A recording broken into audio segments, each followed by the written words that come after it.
रात में जो है धुंधकारी को एक दिन जो है वैश्याओं ने मार डालने का निश्चय किया। अब इसे मार दिया जाए। रात्रि में जो है धुंधकारी के गले में रस्सी बांध दिया। सब वैश्याओं ने मिलकर के फांसी लगा दिया। धुंधकारी को मारने का प्रयत्न करने लगी, लेकिन जब धुंधकारी के प्राण नहीं निकले सज्जनों, तब वैश्याओं ने क्या किया, अंगार में जलती हुई लकड़ी लुहाठी को जो है धुंधकारी के मुंह में ठूसने लगे।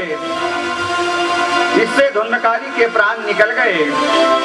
धुंधकारी मर गया और धुंधकारी के मृत शरीर को जो है एक बड़ा गड्ढा खोद करके जमीन पर गाड़ दिए, ऊपर से मिट्टी ढाक दिए। इधर धुंधकारी अपने किए हुए कुकर्मों के कारण बहुत बड़ा प्रेत बना सज्जनों। बवंडर के रूप में दसों दिशाओं में जो है चक्कर काटने लगा। जो गनिका को संग करे ताको यह मति होए, ताते कबहु न भूल कर इनसे रमियो कोय। काया से काम जात गाठहूं से दाम जात, सुयस का नाम जात रूप जात अंग से। उत्तम सब कर्म जात कुल के सब धर्म जात, गुरुजन के शर्म जात अपने चित भंग से। राग रंग रीति जात भक्ति का निवास जात, जग से प्रतीति जात काम की उमंग से।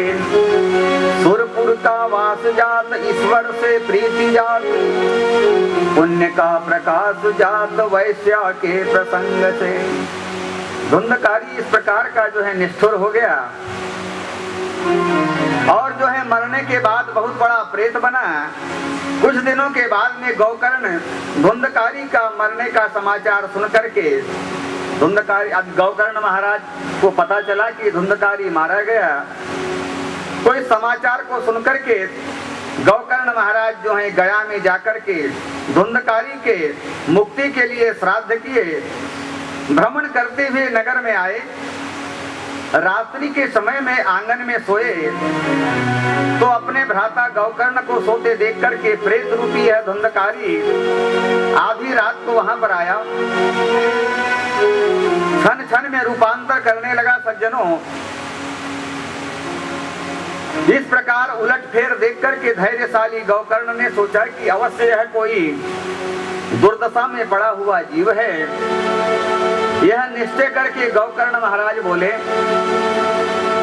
इस तरह उग्र रूप धारण करने वाले भाई तुम कौन हो? अपने भाई के वचन को सुनकर के वह प्रेत धुंधकारी जो है बड़े जोर जोर से रोने लगा। कुछ बोलना चाहता था पर जुबान नहीं खुलती थी उसकी। गौकर्ण अंजलि में जल भर करके उसके ऊपर जैसे ही जल का छींटा मारे तो उसके सब पाप नष्ट हो गए और वह बोलने लगा। प्रेत ने कहा, क्या बोला धुंधकारी ने प्रेत रूप से? मैं तुम्हारा भाई धुंधकारी हूँ भैया। अपने कुकर्मों के कारण मैं प्रेत योनि में पड़ा हूँ। हे कृपा के समुद्र, मुझे इस प्रेत योनि से छुड़ाओ। गौकर्ण ने कहा, भाई बोले तुम्हारे उद्धार के लिए मैंने विधि पूर्वक गया में श्राद्ध किया, फिर भी तुम मुक्त नहीं हुए। तब तुम ही बताओ मैं क्या करूं?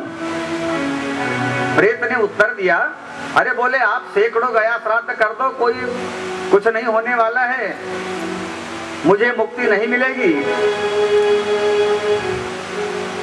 गौकर्ण ने कहा, सैकड़ों गया श्राद्ध करने पर भी तुम मुक्त नहीं हुए हो सकते, तो भाई तुम्हारा तो मुक्त होना असंभव है, कैसे मुक्त हो जाओगे?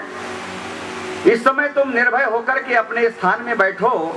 सवेरे जब गांव के लोग इकट्ठे हुए तब गौकर्ण महाराज ने रात की सारी घटना को सब लोगों के सामने सुनाए। सूर्य देव से उपाय पूछा।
राम